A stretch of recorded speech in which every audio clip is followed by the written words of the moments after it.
Hello, my name is Kevin and welcome to the Love Decanters channel. So we're still at Stourbridge Glass Museum and we're still working our way through the shelves. As I previously said, I'm not going to do every shelf and everything on it because that would ruin it if you were to go. But I am just picking out things. I'm going, ooh. So in this video, we're still looking at some of the older stuff. And then also we're now moving on into the Victorian era.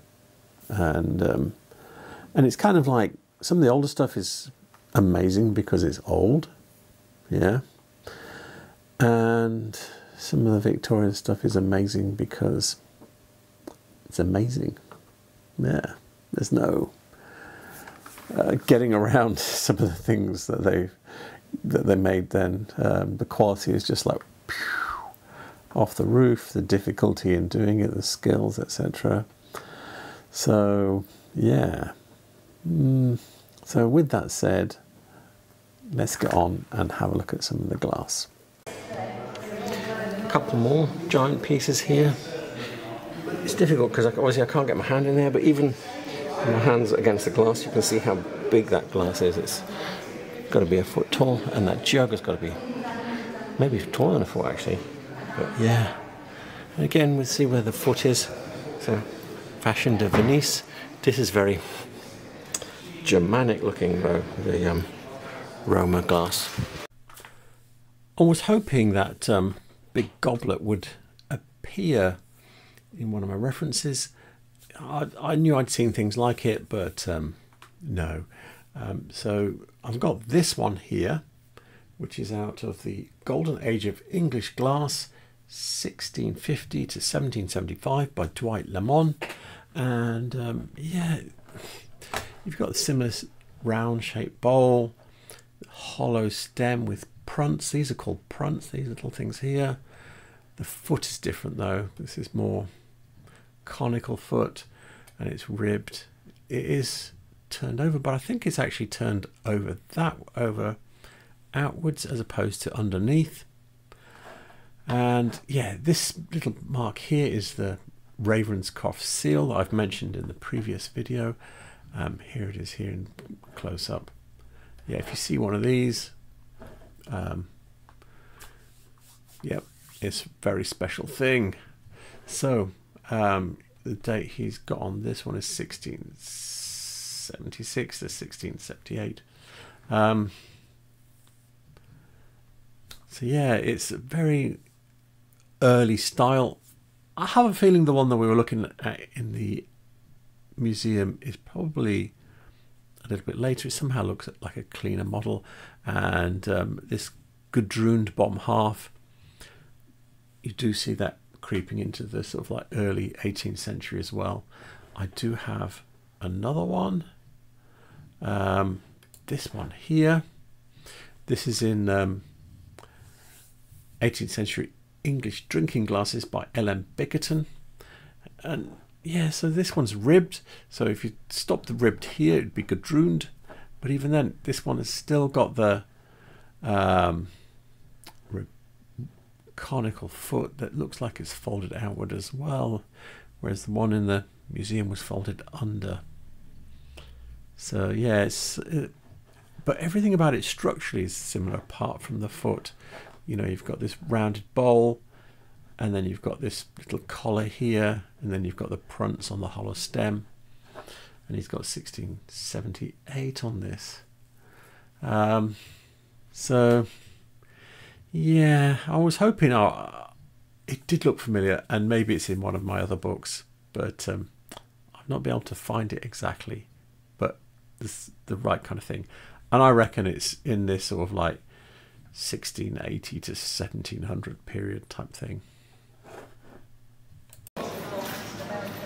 Checking out this piece here.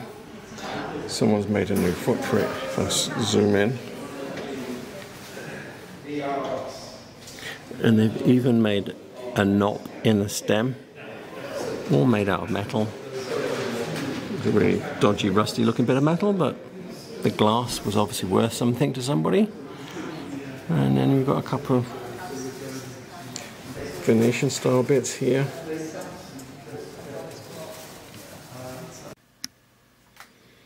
I thought I'd say something about that glass with the metal base.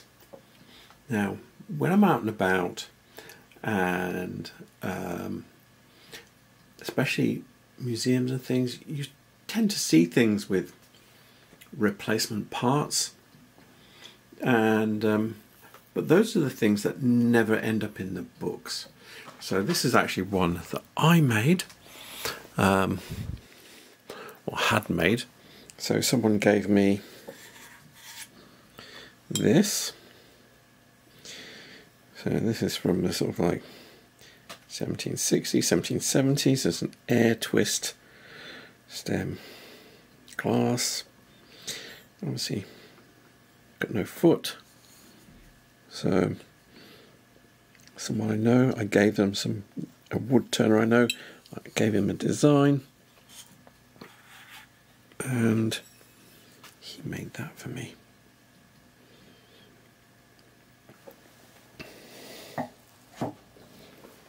And all it cost me was about a few blocks of wood.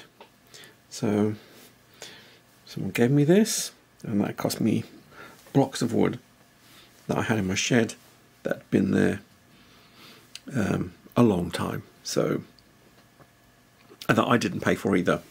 So yeah, it can be done. You can turn back time and help each other and do stuff and make something, I think, rather lovely.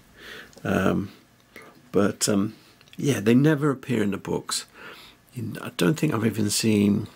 I've seen the odd bit with the odd broken decanter with bits missing off it, but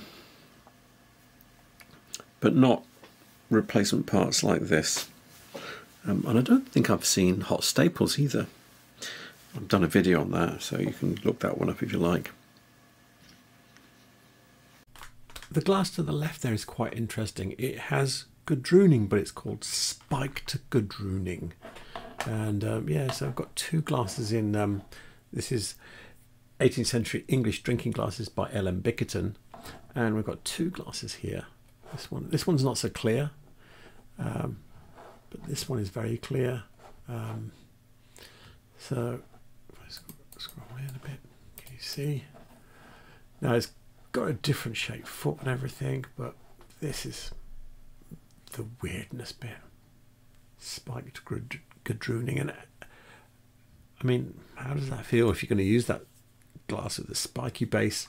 I don't know, but yeah, the date he's got on here is 1680. I think the date on this one is 1678, so it shows you the time period you're kind of talking around. If you see that, I suspect somewhere someone has done copies of that, but yeah, it's a really unusual feature. This is the first time I've seen it in real life. Yeah, it's another one of those really rare things that you only see in museums, and even in Bickerton there's only a couple of pieces with it.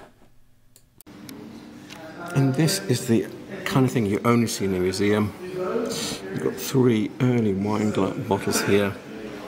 I don't know what number, 23, what's it say about 23? 1745 these are from. More in there. There's some boxes with seals on. Yeah. These are pictures from the book Antique Glass Bottles by Willy van den Bosch. This is a real Bible of early glass bottles. What's the dates on it? Yeah, he's doing 1500 to 1850. And these are the earliest boxes of wine bottles he's got in there. And yeah, they're at least half a century later, maybe 70, 80, maybe even 100 years later.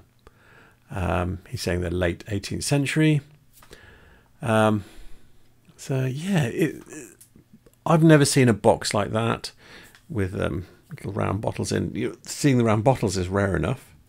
Out and about, I've seen the odd one in antique centres in the last 10 years. When I started collecting, you'd see more of them, but they're you know, they're all in collections now, and people that are going out and picking them off the bottoms of rivers and places like that know who they're selling them to. That's why they're scuba diving for them specifically. So those don't go into antique centres, not generally. But anyway, so yeah, that box might be the only one like it in existence. Yeah, very rare thing. Got a pair of later decanters here amongst everything that's really early. This one and this one. They're called hoggets because they've got rounded bottoms. They need this stand. The idea being that you'd slide the stand across the table, I should say. I've also pointed out they're riveted as well. You can see in the back of this one, it's got huge cracks. We need to take them down my shed. You might be able to do stoppers for those. So, yeah, they're just interesting because they are hoggets, quite rare. As I said, not made to stand on their own. If you try to put them on the table, they just roll over. So I've been through my books and I've tried to find some early hoggets, and I've not found any. Just not there. I've been online, and yeah, I've not found any here either. Seems like people are spelling it differently. Some people are spelling hogget with 1 T, some with 2. There's one with 1, there's one with 2. Most of them with 2. This person here has got it with an IT. I suspect that's wrong, and they're not going to sell that very well. It's quite it's a Dartington one. So yeah, they are not common at all. And although there appears to be a lot on here, yeah, then you just don't see them. When I'm out doing my filming in antique fairs and antique centres and things, I don't really see them around. There's the oldest one here is this Whitefriars one. You can have a better look at it here, which is a rather lovely thing. So this is the separate stand, but it's made out of glass, and he's saying it's early 20th century. So that's very nice, but it is sold, so don't think you can rush on to Marius Antiques and buy it. And I did actually have a look to see what the prices are like. So these will be cheaper than this one, I think. So there's one that's cheap on its own here. That's £58. But yeah, the prices, these are the same one. This one's £375, but it comes with all the box and everything, but that still seems like an extraordinary price. There's another one which is the same pattern here, which is £285. Yeah, they're just, it seems like Stuart Crystal might have done a few. Looks like Dartington did them, and this looks like a Royal Dalton pattern, I think.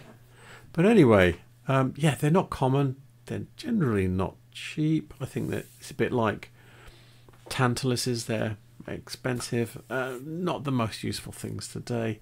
I don't know how many Stuart Crystal were selling, but I can't see them being super popular, that's all, because you need this extra piece for them to just not fall over and break. Yeah, if you put it straight down, the first thing that would probably happen is it'd tip over and smash the neck onto the table, and that would be the end of it. But never seen an early one before, not ever, anywhere. Got some fantastic, super fantastic, in fact, James Giles pair of decanters. Triple. I don't know what you call a triplet of decanters there. The designs of them all are different, but they are all roughly the same shape, I think. But the necks and the stoppers are all matching, so that will make them go together.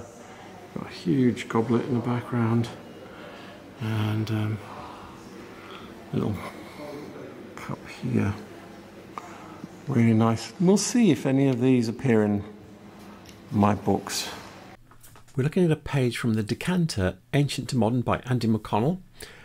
And the decanter that's interesting is this one here, because it's actually the one that was on the right in those three decanters. Now, they were a set of decanters, so they don't, in that they were all exactly the same shape.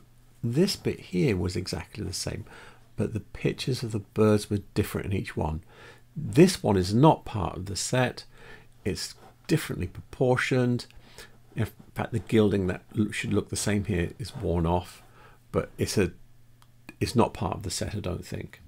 But this one is. You can see this side of this bird here on it.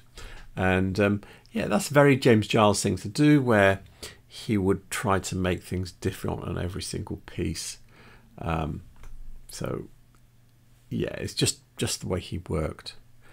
But anyway, so this is the date on this in the book is 1765. But what it does say was that it was sold, and it doesn't say whether it was sold as a set of 3 or as a single, but it was sold in 2004 for £15,500, which means in 2004 either this one decanter was £15,000 or the whole set of 3 were £15,000. I don't know. But anyway, yeah, these are the kinds of things that retain their value if you're ever to get hold of one. I have a tiny little, well, it's not tiny, it's biggish for a cruet, but I have a cruet that doesn't have a stopper, by James Giles in this kind of blue and gold. And yeah, I'm hanging on to that because it was my little bargain off eBay, and I doubt I'm ever going to see another one. So anyway, yeah, there it is in the reference book. Not even one that's created by the museum or Dudley Council or anybody associated with it, but by Andy McConnell. Got here Shaft and Globe carafe. It may have been decanter where the stopper wasn't fitted. Seen like this one here. See, it's not fitted at all, it just sits on the top. So it might have originally had something like that. But yeah, but also classic Beilby decanter there. I have a whole book on Beilby, and we'll see if it appears in there.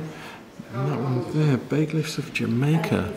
I don't remember seeing that anywhere before, but we'll try and find that one too. And then obviously we've got some absolutely fantastic decanters here, but they're just standard here in this museum. So I've been going through my books trying to find if I can find if any of those decanters were used in any references, and I couldn't find any.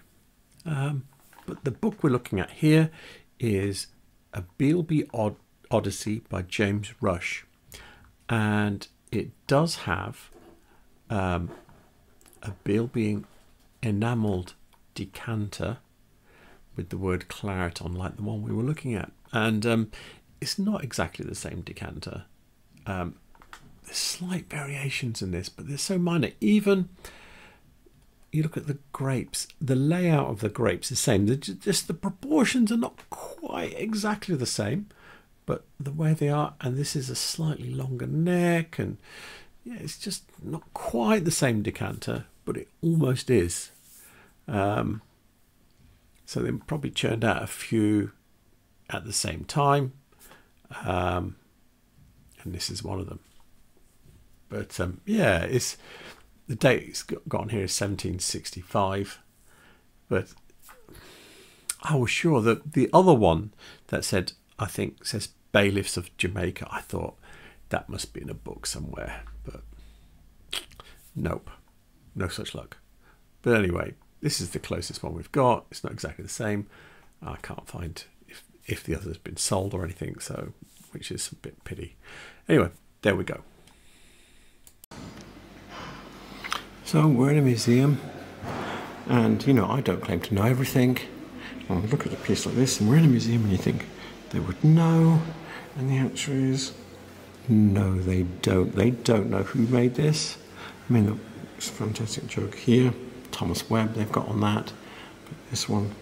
And I was really hoping to know who made this, because I have a decanter that I think that was made with the same mould as that, and it was made for Mortlocks, a retailer on Regent Street, because it's got that etched pattern, but I don't know who actually originally made it.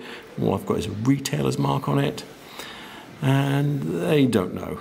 So, yeah, damn them. So I haven't been able to find any of the other things in my books, but I thought I would show you this. I think I mentioned it, and so I'm pretty certain this decanter was blown in the same mould as the one that we were looking at, the very last one, the hexagonal one.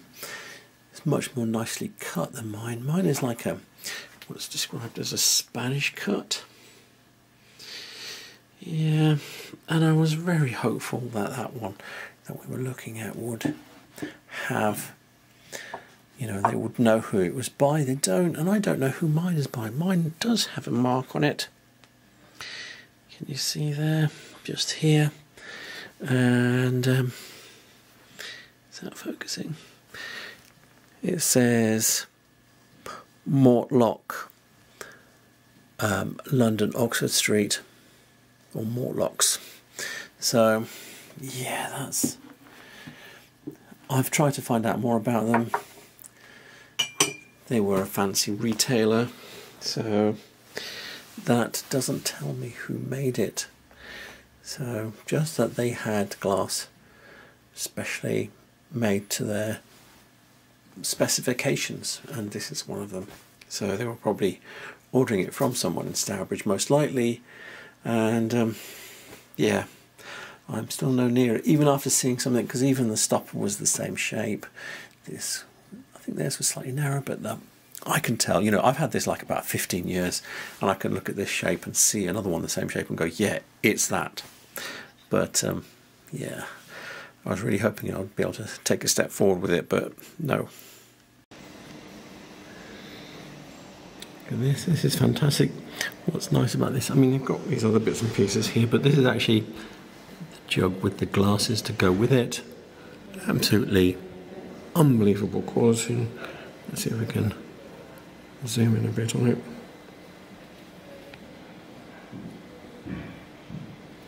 Check it out.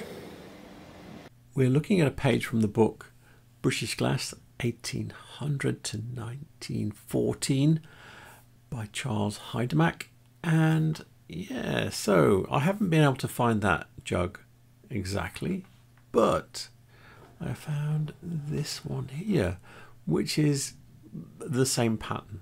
So it's got this bit on it and this, the stopper's the same, everything about it is the same apart from the shape. The other one was kind of a bit slightly dumpier. This bit here was narrow. So this is more of a claret jug, and that's more of a, I don't know, jug with a lid on it, really.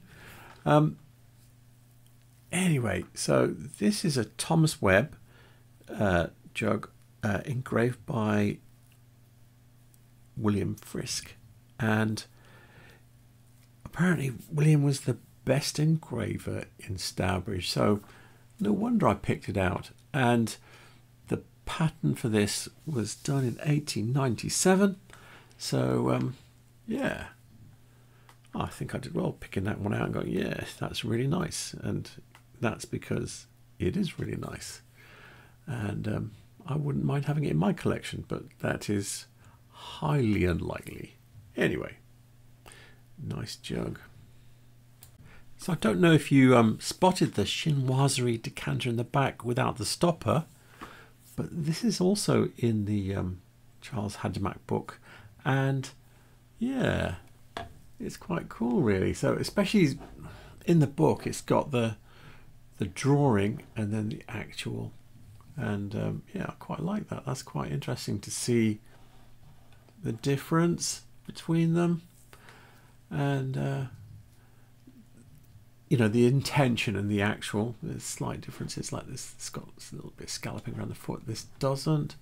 So this is by Stevens and Williams, designed by Joseph Keller and engraved by J. Orchard in 1884. Now, I don't know if this is supposed to be the same decanter that we were looking at, because obviously this is Charles Hajdemach, and I think he worked at the museum at some point. So, or he's involved, or he's local, or something. I know he's heavily involved with it. So, yeah, it's, if it is the same one, what happened to the stopper? That's my question. What happened to the stopper? Anyway, this is it. So, yeah, another one I managed to find. Got some rather spectacular Stevens and Williams pieces here, and yeah, I know these are in one of the books, so at least I think this piece is, but the work involved, the layers, it looks like it's got, if you look at it from above, difficult to see with the lighting, it's got silver foil that's been cased, and you've got all these different cars down it. Once you start involve layer after layer after layer like there is here with different colours, everything can go badly quite quickly, and the whole thing can come apart. They can delaminate, have different stresses when they cool down. Yeah, it's really nice and really skillful. So this is the front cover of the book, British Glass, 1800 to 1914 by Charles Hajdemach. Book I highly recommend to any collector. But anyway, there is that exact vase that we were looking at here on the front cover with a bunch of other glass. So, yeah. And within the book, the vase gets its own page. So, made by Stevens and Williams, 1900, in the Silveria range. Yes. Now, what's interesting to me is it says Michael Parkington collection here. So that was in that was sold after he died.